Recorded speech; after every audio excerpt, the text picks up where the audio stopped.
Welcome, ladies and gentlemen, to the Unstoppable Pursuit podcast, where we're pushing the limits in business, life, and health. And today is episode 20. Yeah. Whoop, whoop. I'm Brian Benson. Next to me is that guy. He's been mistaken for Dwayne Johnson only one time in his life, Michael Stahl. And today we're talking about motivators, but you want to read how to dominate your day first, Yes. and then I'll go into the book here that we're going to be working through these motivators. Yes. All right, here we go from Dominate Your Day. Let go of the things that hold no value in your life or that hold you back. Surround yourself with people who bring you up, not down. Surround yourself with people who bring out the best in you, not the mess in you. To accept status quo or to live your life concerned with what others would think you would not only be foolish, but be a waste of your precious time. Your passion, your vision, your idea of happiness and success is yours. You will see that through with time. You own that and will live it out if that is what you truly want and feel for your life. Being true to who you are and adding value to the lives of others is very important. Giving and serving others well in mass quantities determines your net worth. But you know what keeps the world going around? You need to be receptive too. When you give, you need to be also open to receiving. That keeps the cycle going. Others want to give, and it would be selfish not to receive and break that cycle. Always remember too, life is not necessarily made up of all the goals we achieve. Those are temporary. It's the day-to-day living and struggles we face that truly make up life. So with that being said, think about the journey you are on right now as you listen to this podcast. Are you going in a direction that you want? Are you enjoying the journey? Are you waking up and putting your feet on the ground? Thankful to have another day to leave your impact and see out your passion. There's a quote at the bottom that says, "A successful man is one who can lay a firm foundation with the bricks others have thrown at him." And that quote is from David Brinkley. Wow, dude, that was a good one. I like man. that quote at the Yeah, end. I A like that successful quote, man too. is one who can lay a firm foundation with the bricks others have thrown at him. All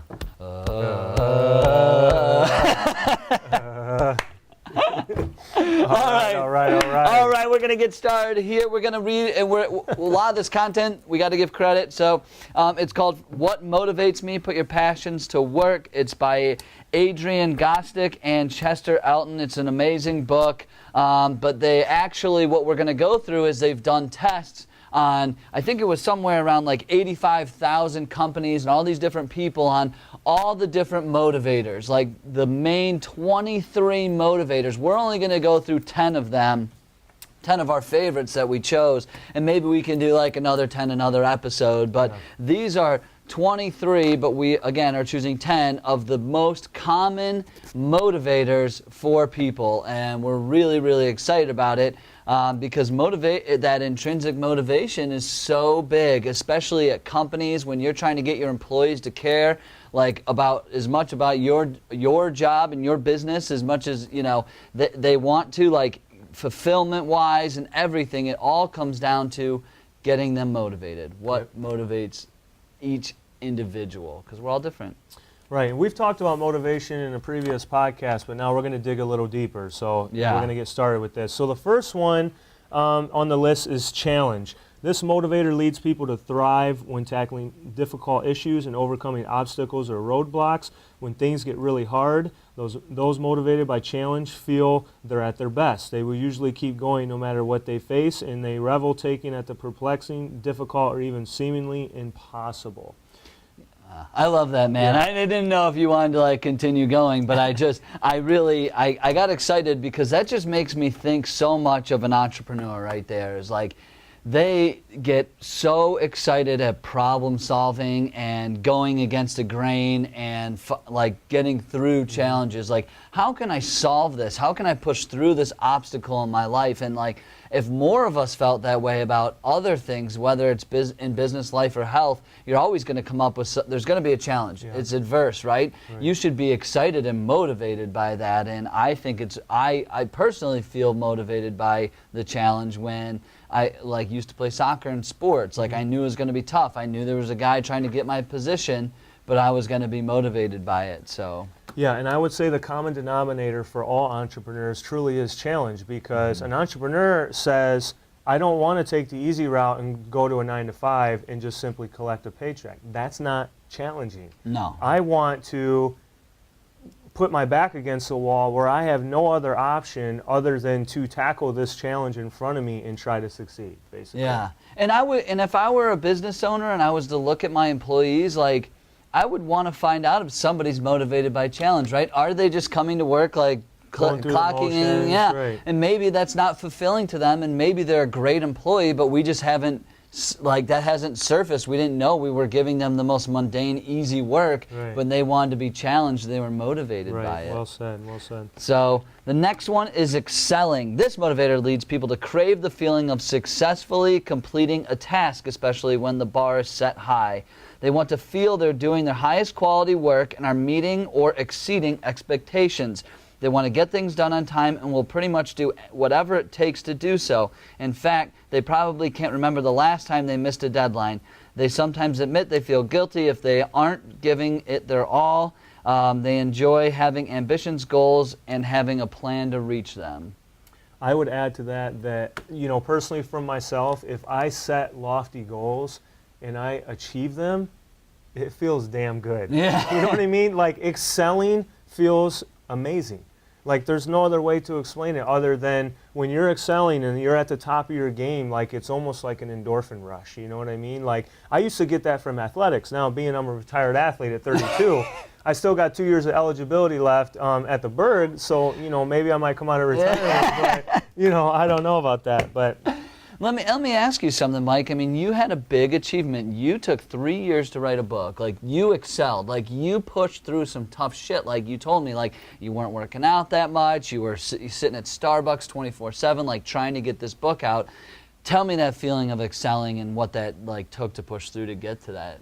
Like, you could ask George Oberdorster, who I was sharing an office with at the time, and the day I actually got this book physically in my hands and the UPS guy brought it up to the office, like, ask George, like, I pulled it out and it far exceeded my expectations. Like, I expected it to be awesome, but when I had it in my hands, like, literally, honestly, and I'm speaking truthfully, like, I was probably like a giddy little boy. Like, I was like, dude, I was wrapped up in all sorts of emotion. I felt amazing. I was like, George, you got to take pictures of me with this, you know? Like, I'm holding it. I'm proud. Like, I felt like I had succeeded. I was excelling at a high level. I set a goal. I took a long-ass time to get it done because it took a long time to get it to where I wanted it to be. But that was my definition of excelling. Yeah. You know, and it's still not where I want it to be. Obviously, I want this book all the way across the world. It's not there yet, but I'm not going to give up on that. Yeah, no, I love it, man. I love it. You exceeded your expectations for yourself, I think, in the book, man. You did a great job with it. All right. Go buy it. It's at michaelstahl.com. Yeah, go buy it. michaelstahl.com. It'll be in the show notes. The show notes. Yeah, the show notes. Check them out. Number 3, excitement. Those strongly driven by this motivator want some sense of adventure and at least a little risk in their work. No one ever accused them of being boring or shirking opportunities to put themselves out there, and they get frustrated quickly by stale routines. I think this is me, man. Like, I do not like to go in and do the same damn thing every single day.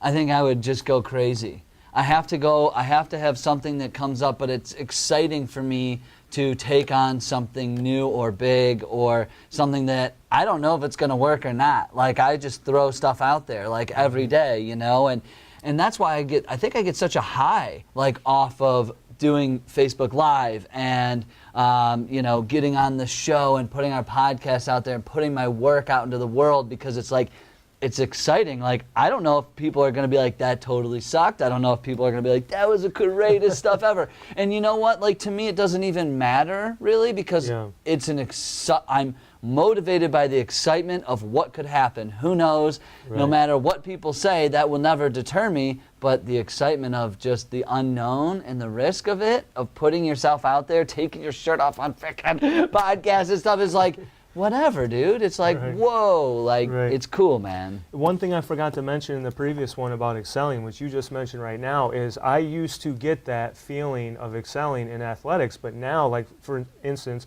I find that same giddy and excitement on public speaking. When I used to be deathly afraid of it, but now, like, when you go Facebook Lives and you're public speaking, like, there is some sort of an excitement about that you are excelling and you're putting yourself out there. I wrote in my notes too, we talk a lot about business with this, but I don't want a boring health and fitness routine either. Right, I don't want to no. go to the gym and do the same shit over and over again. That's the definition of insanity, and you expect different results, and it's not going to happen.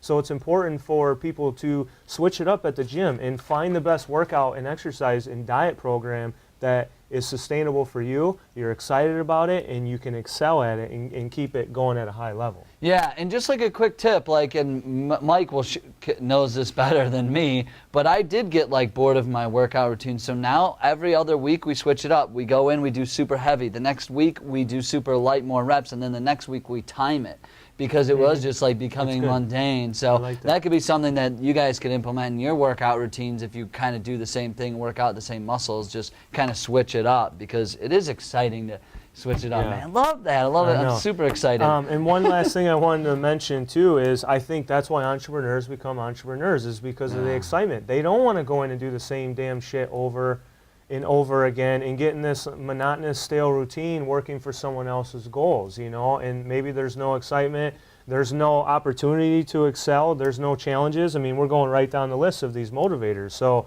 again, I think entrepreneurs are inspired by a challenge and the excitement of pursuing their goal. Yeah, they don't know when they're going to achieve it, but deep down in their heart, they know they're going to achieve it at some point in time. Yeah, it's so true. And if you're an entrepreneur, an employee, like, tell your boss, like, look, I need some excitement around here. Like, what can I do differently? Like, treat yourself, like, to go and have that conversation, unless your boss is told dick, but then he's not a good leader. So. And that's being the best on where you're at. And sometimes I've needed to remind myself of that, where I'm still not where I want to be, but I need to be the best at where I'm at right now, exactly. so that I can get to where I want to be. Instead of feeling sorry for myself, if you're working a real job but you're trying to be an entrepreneur, then you do need to go to your boss and maybe be like, is there other things that I could do to challenge myself, make more money, grow individually? Yeah, because I don't want to just like say everybody should be an entrepreneur. It's not for everybody, but I want everybody to feel motivated and fulfilled, Right. The next one on here is family. People motivated by family want their loved ones to be proud of them, and they know that they'll always be there for them.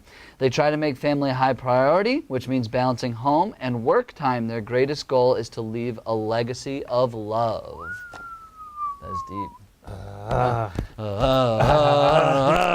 This family one is pretty big, because I think that both you and I are trying to balance the act of being a successful businessman, being successful in our health, being successful in our marriages, keeping in contact with close friends. It's hard to balance that. But, I always tell, like, my wife, I say, I am doing what I'm doing just as much for her as I am myself. Like, I would want nothing more than to make millions of dollars and say one day I buy a brand new F-150 and I ship that damn thing and deliver it straight to my parents' house, and my dad comes home from work. He's been working, if you've ever drank out of an aluminum can, my dad probably made it. He's been on the maintenance crew making aluminum cans, fixing the machines for like Sprite and Pepsi and all those places.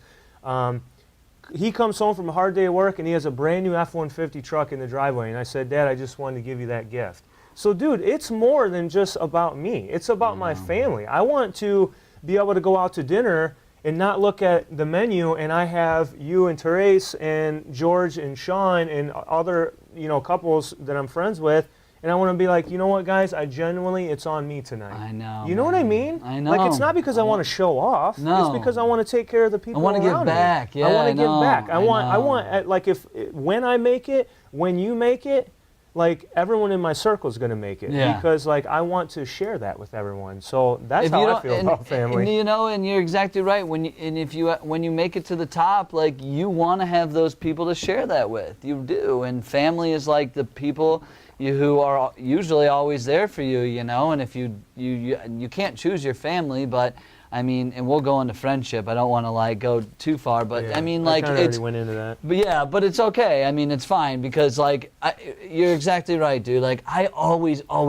think about that. I'm always like, man, oh man. Like, I saw this YouTube video. I forget the guy's name right now, but anyway, he bought his dad a brand new Corvette. And like they filmed it, and like the emotion behind it, I started getting like choked up. I was like, I want to be able to do that. Like, I really want to be able to do that for my family or some, like, even my wife, like, man, oh man, would be awesome to like buy her dream car like one day and be like, this is for you, Right, you know, here's the keys, like, it would be and that's awesome. and it feels good to give. So like really, like, you know, and the people that are pursuing your dreams and goals right now, if you're watching or listening to this, like, I'm sure you can relate to that, where like, yeah, I have my personal aspirations for myself, Yeah. you know, like there's things I want to do personally for me. I've always been a goal-oriented, driven person, but like now that I'm married and like I want to have kids and whatnot, like you're a prime example, dude. Like, dude, you're trying to do epic shit with your life so that baby Benson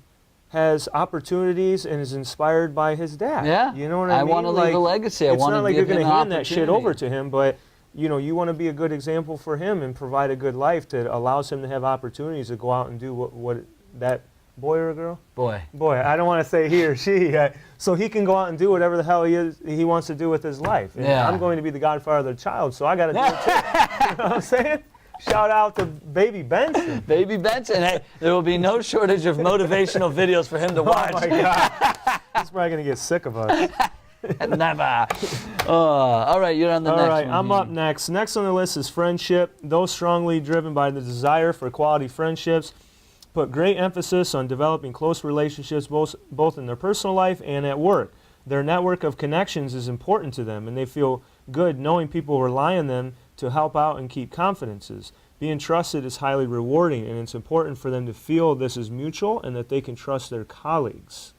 Dude, you know, I am so motivated by friendship, I can't tell you, because I believe that loyalty, you know, with your friends is so huge. And I also think, like, as we're getting older, you really realize how important your circle of friends are. You know, even when you get, like, married and your family will always kind of be there, but, like, the friends that you have in your life that will always have your back, and just, like, people you can call that are outside, like, that you need to have friends as you get older, and you need to have a network and strong relationships with people, and you really realize how, you know, I guess just like important that is when you're going through life. Because if you don't have friends, like, it can be lonely, like it can be tough, you know. I think about a lot of my like entrepreneurial friends. I think about you like all the time. I'm like, oh my God, like how many times have we had like bad days and been like, let's go Chipotle, bro? Like, oh my God, Let's go have a drink. Yeah, like I need a freaking break, man. Like, help me. Like I don't want to go home and bitch to my wife about it, because it's like, okay, she's heard enough. I know, And it's I like, know. so having the close friends is so important. And I think people, I don't know, sometimes I think we get so busy. Don't be too busy for your friends. Reach out, like call your friends, like text your friends, like go out to dinner, like make plans with your friends, even if it's once a month or every other month. Like make it a priority to keep the friendships in your life. That's, you I know. need to get better at that. We all do. We all do. I need to get better at that, because I get so focused on work and all this other things. I got to go to the gym, whatever, you know, that I forget to call people. But one thing I wanted to mention, which is kind of funny about friendship, is like the other day I get a text message from Brian at like, I don't even know what time it was, like maybe like 6:30 in the morning or 7, and it was really random, but it said something like, bro, just as a reminder, you resemble the 5 closest people that you spend the most time with. Don't forget that. And I'm like, damn, dude, it's like 6:30 in the morning, but he's serious about this, like, you know, like surrounding yourself with the right people that motivate you and inspire you, you know. So I mean, that is a very serious thing. So I just figured I'd share that Brian wakes me up every morning with some sort of a serious text message where it's too damn early to be thinking that deep. I'm at the gym early, sorry. All right, let's talk about impact, and I know Mike's going to crush this one because we both are so into making an impact. So those who are highly impact-driven want to know they are doing work that is important. They often feel a sense of destiny and that they are supposed to do something that will create positive change in the world, and they are usually willing to lead out and become and can become frustrated. I can't read out loud. And become frustrated if they don't see positive outcomes from their efforts. I like this one. I think impact is the main reason why someone becomes an entrepreneur, because honestly, what's your impact? What are you doing? Are you going through the motions? Are you half-assing things? Are you laying down at night and you didn't inspire, motivate? You didn't do a damn thing during the day, but go and work and go through the motions. Like, you know, I laugh because my my Uncle Rick, he always says that he wants on his tombstone, I told you I wasn't feeling well. And that always makes me think about what I want on my tombstone. And like you brought that up too. Like, what do you want on there? Like that's deep. Yeah. You know, and like what they put on your tombstone or your, what do you call it, the eulogy? Yeah, right, You your know? own eulogy. So it's like, for me, like, impact is everything. Like, that's why I've always wanted to be in a leadership position, because I want to leave an impact. I don't want to waste the time that I've been given. I want to manage myself, like what Brian says, within my time that I have. And at the end of the day, I want to feel like I have skin in the game and I am making marks everywhere I go in some shape or form. Yeah. You know, putting dents in things.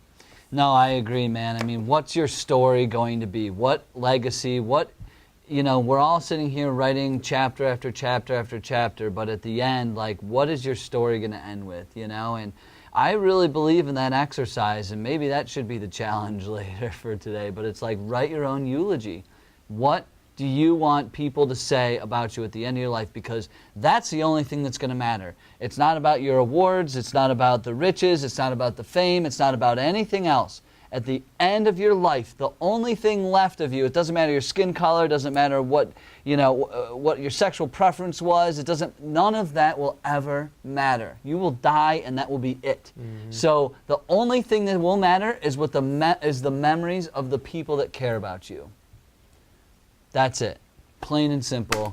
Drop the mic on I'm that. done. Make an impact. Man. Make an impact. Wow. All Sorry, right. Okay, so next is money. For those strongly driven to earn a good deal of money, it's too simple to say they're just materialistic or greedy.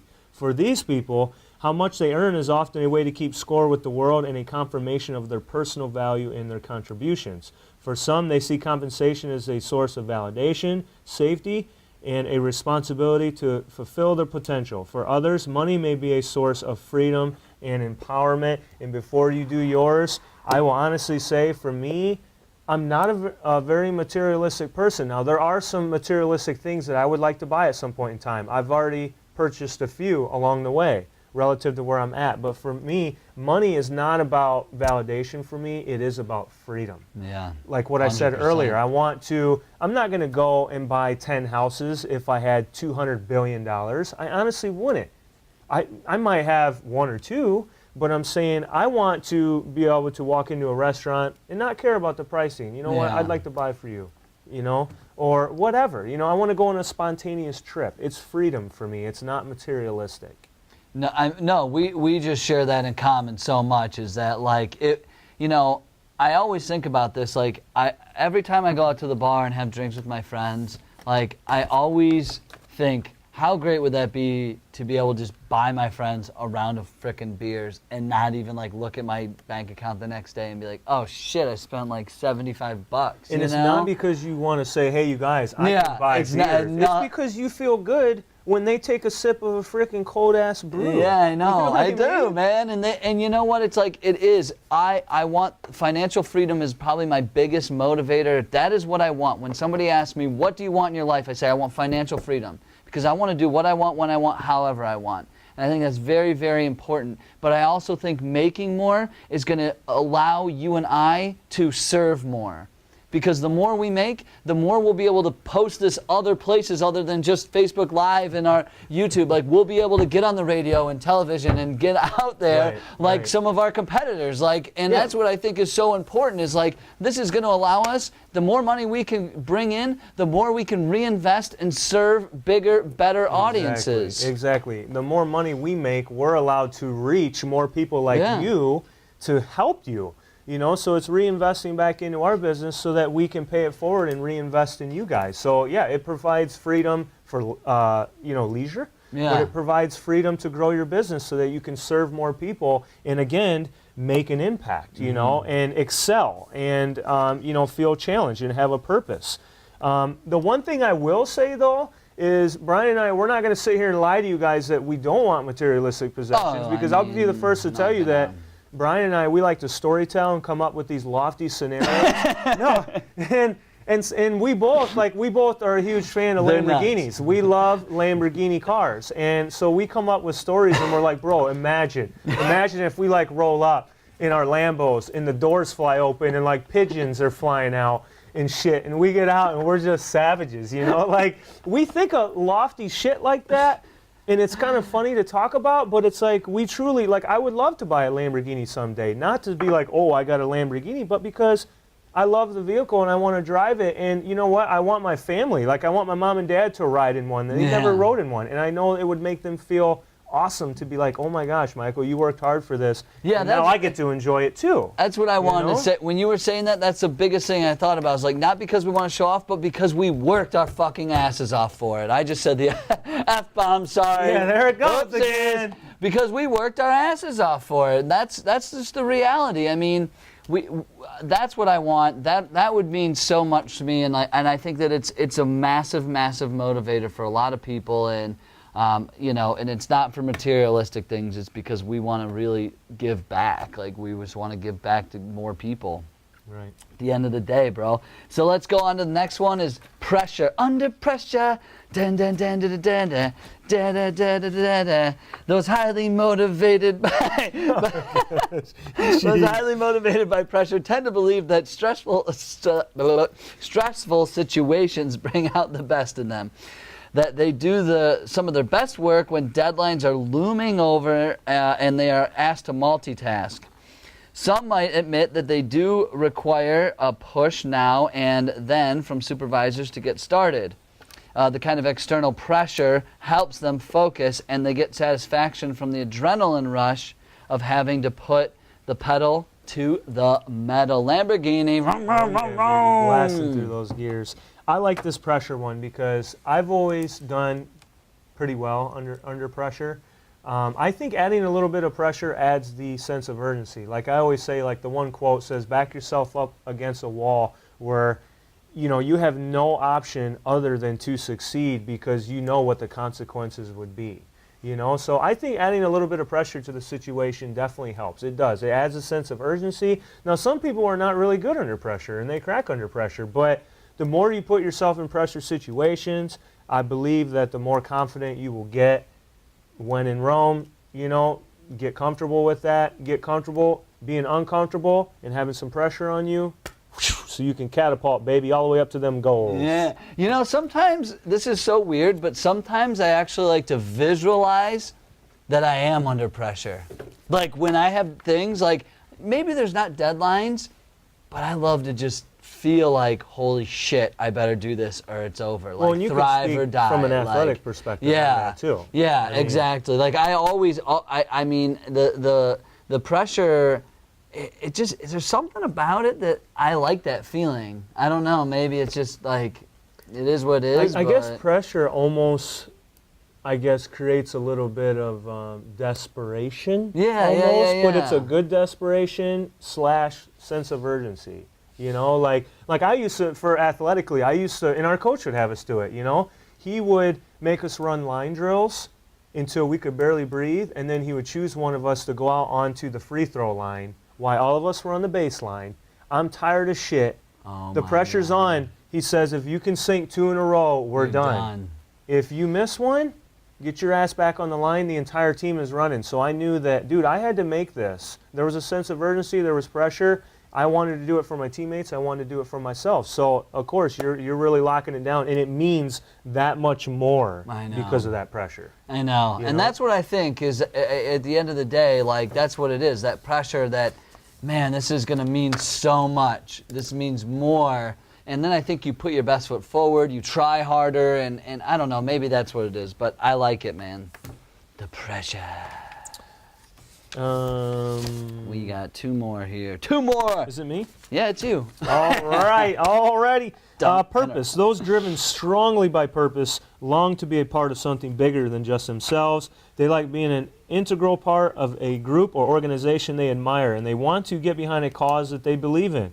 Not only do they long for deeper meaning in their work, but they also want to be aligned with a stronger vision and mission, and to feel that they are significantly contributing to it. I mean, this is kind of right along the lines of impact. Yeah, you know? I mean, it really is. And you know, I get it, like, and I think we all do, and I don't know how much we need to hit this one over the head. Like, you need to have a purpose, I think that's what gets you up in the morning. It's our podcast. Huh? Oh yeah, this is our podcast. We can say whatever the hell we want to say. Okay. No, but what I wanted to say was, like, going Bucci we here. can't add more to the impact portion, but for purpose, you know, it says those driven strongly by purpose long to be a part of something bigger than themselves. So for me, Brian and I, we started this podcast because, dude, we wanted to create a movement, a significant movement across the globe where people push the limits in business, life, and health. So it's not just about me and you. We wanted to be a part of something so much bigger,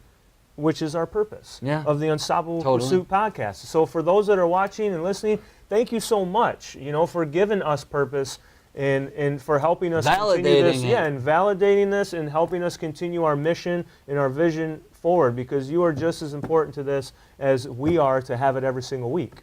Yeah, I mean, when somebody tells me, like, man, thanks for that, like you know, you've seen the reviews and on the you know, on the iTunes, which thank you everybody who's commented and reviewed our iTunes. And you know, like, my one buddy, he mentioned something to me the other day. He's in my mastermind group, and he was just like, dude, I just love how practical it is, and that was like, that was the fulfillment. I'm like, that's my purpose right there. I'm doing what I'm doing this, like, that's what I'm supposed to be doing, is like helping people. It's like, it was like that feeling of like, I'm fucking doing what I'm supposed to be doing. Right. That's what it felt like to me.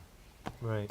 No, and thank you to those that have messaged us and sent us private inboxes, because we don't share those as often as what we should, but it really kind of strikes a chord with us when we get something from someone saying, hey, like, I love your guys' approach or your perspective, or I love the transparency, I like the examples, all that stuff, because we want to relate to you guys and we want you to relate to us. So we're in this together, which leads to our next and final.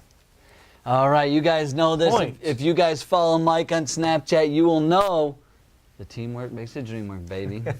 All right, those who are especially driven by working in teams believe that they tend to do their best work when we pool our talents, and they enjoy being a central bonding agent and figure out how people can complement one another. They typically enjoy the sense that they're collaborating and dislike it when anyone on the team tries to take too much credit or grab the spotlight.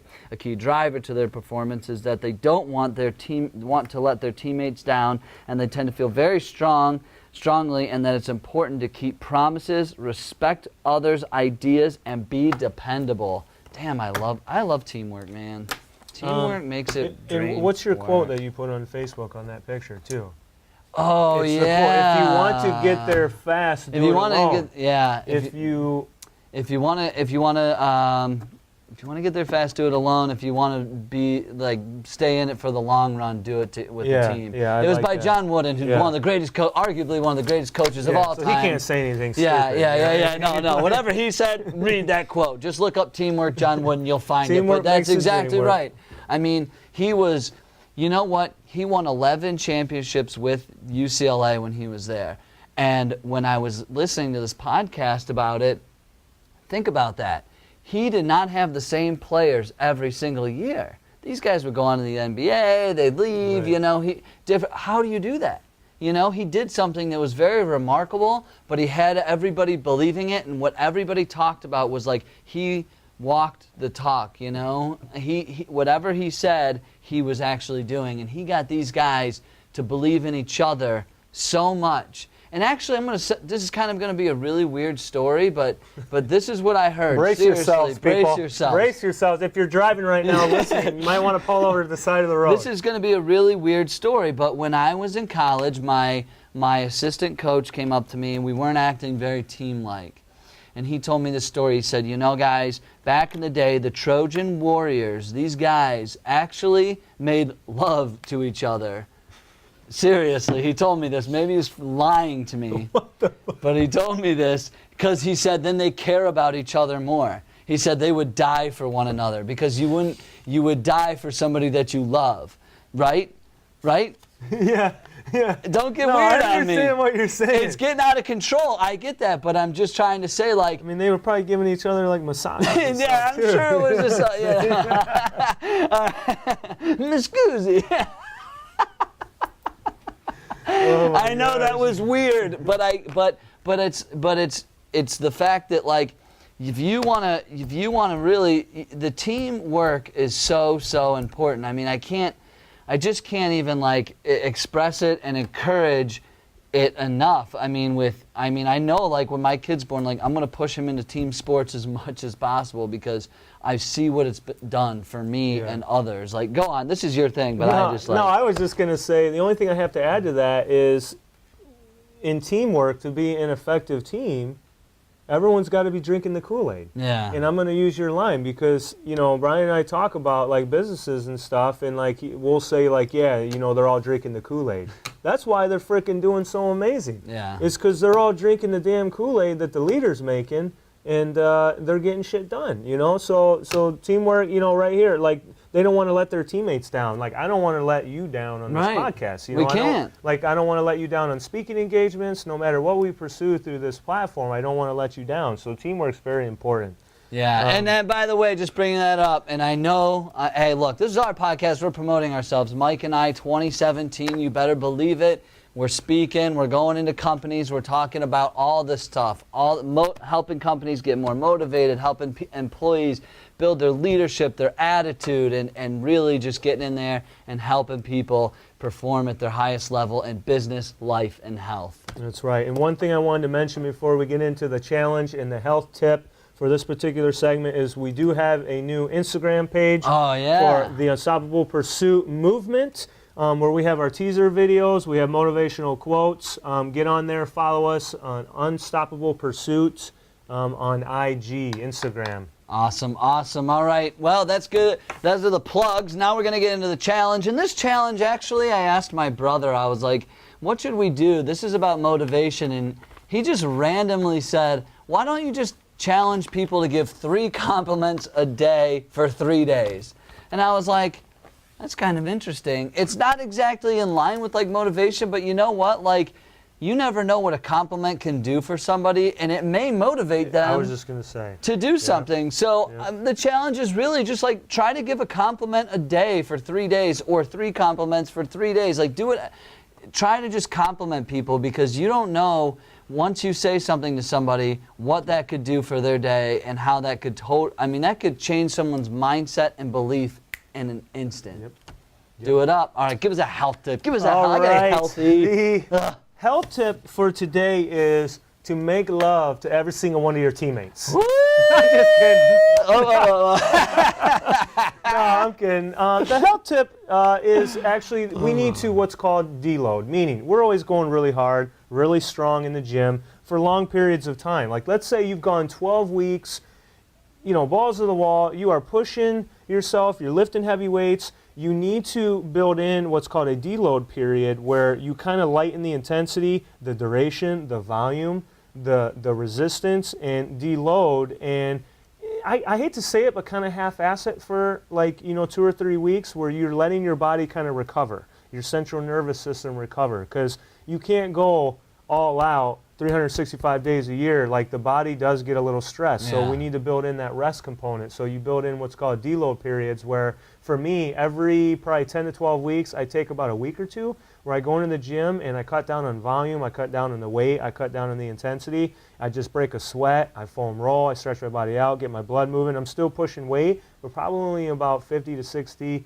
maybe 70% of what my 100% maximum is. Interesting. Okay, so give it a try. I've never heard of that before. Yep. You learn something new every day. If you're not a lifelong learner, then I don't know what you're doing. But anyway, hey, thank you for joining Facebook. We love you. Thank you, everybody. Gosh, we are just so blessed. Please comment, share, review. Check us out on iTunes. Check us out on IG. Check it out. All right, thank you so much, and we'll check you all on the next episode.